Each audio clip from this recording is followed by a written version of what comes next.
Bueno, Dani, la idea es hacer esta presentación de esta ponencia que yo le envié. La ponencia puede tener una máxima duración de 11 minutos y mínima de 6. Mi idea es hacerlo en 6. Voy a tener un cronograma, un termómetro acá, un cronómetro acá. Y la idea es que tú cojas todo lo que dije y la transcripción y lo puedas presentar. Yo utilizo OBS para grabar, me parece bueno. Tú eres experto en eso, entonces que no salga tu cara, que salga la presentación y la exposición y ya. ¿Listo? Entonces, pues tan pronto tú me envíes las diapositivas que cómo quedaron, yo te digo listo de una y haces el video. Entonces voy a poner el cronómetro a partir de este momento y 6 minuticos hay que decir todo lo que se escribió en este código. Déjame ver el cronómetro y ya. Entonces, iniciamos. Bueno, mi nombre es David Medina, soy docente de la Universidad Uniminuto de Colombia, soy colombiano y a continuación les voy a presentar mi trabajo titulado Educación para el Perdón, escrito y propuesto a este congreso ISERI desde la línea de las concepciones que tiene la educación para el perdón. El trabajo se llama Las concepciones que tienen los docentes universitarios o los profesores en Colombia con respecto a la categoría de perdón, y la formulación del problema tiene que ver con que si bien hay unos espacios de enseñanza-aprendizaje en la educación colombiana tradicional y hay unas cátedras de ley, dentro de ellas algo que nosotros llamamos la cátedra para la paz, se reconoce que esa cátedra para la paz no tiene la experticia, o los docentes que dan la cátedra para la paz no tienen la experticia en concepciones propias de paz como lo es el perdón. Entonces, identificando esos problemas, establecemos en primera instancia un trabajo de investigación descriptivo para establecer o reconocer cuáles son las concepciones de paz que tienen los docentes en Colombia hacia la categoría del perdón.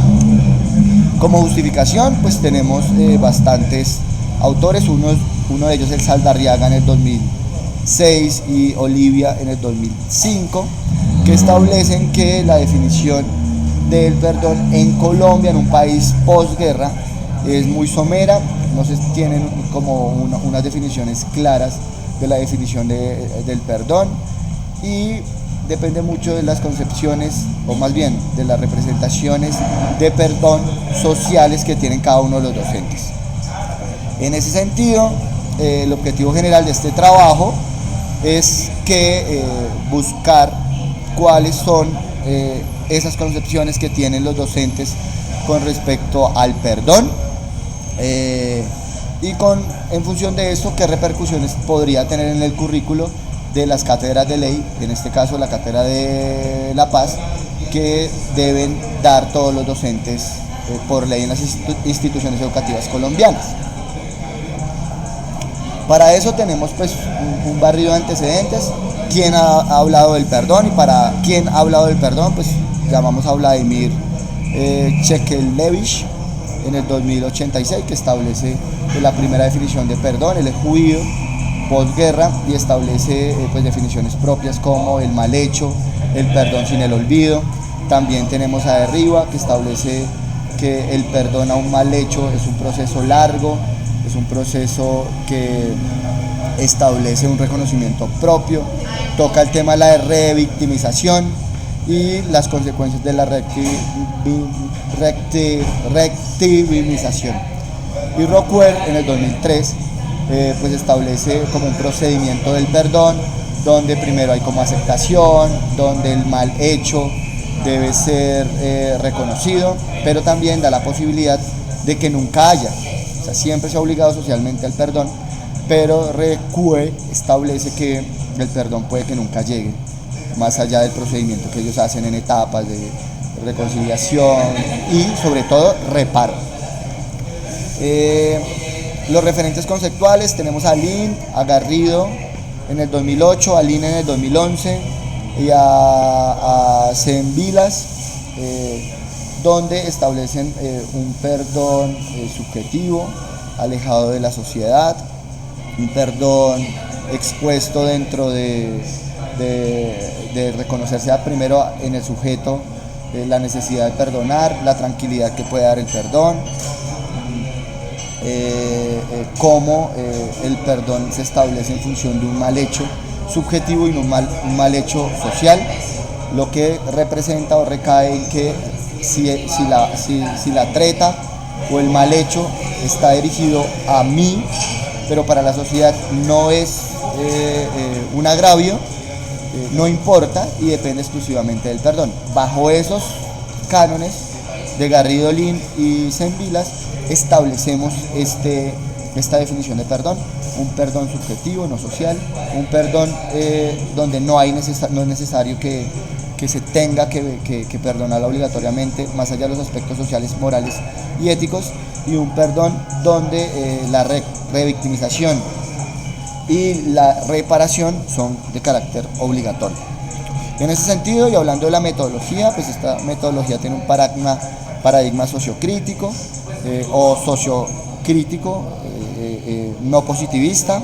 Epistemológicamente reconocemos que los entes de la investigación son sujeto-sujeto, establecemos una relación símbolo desde el marco teórico y que vamos a dar conclusiones desde las particularidades y vamos a hacer unas conclusiones generales. La metodología va a ser de tipo mixta y los instrumentos que desarrollamos en este proyecto fueron fichas para establecer los marcos teóricos y los antecedentes, entrevistas semiestructuradas a los docentes de la muestra y con un graficador que se llama MaxQE analizamos y codificamos todos los resultados. La técnica de análisis es hermenéutico de datos de la información y la validación de los instrumentos se hizo con pilotaje, hicimos una simulación y también con expertos. La población, de manera general, son docentes universitarios con asignaturas en información de 30 a 50 años, por lo menos con un posgrado, y la muestra son 10 pares académicos universitarios que dan asignaturas que tienen que ver con la paz y el perdón. En ese sentido, los resultados los planteamos bajo estas preguntas moderadoras. Es qué se entiende por el concepto del perdón.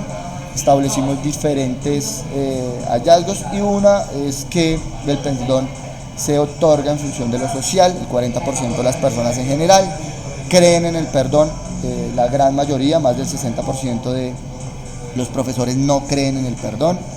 Se puede enseñar el perdón, ellos entienden el perdón como una enseñanza bajo la figura de formación y no de enseñanza.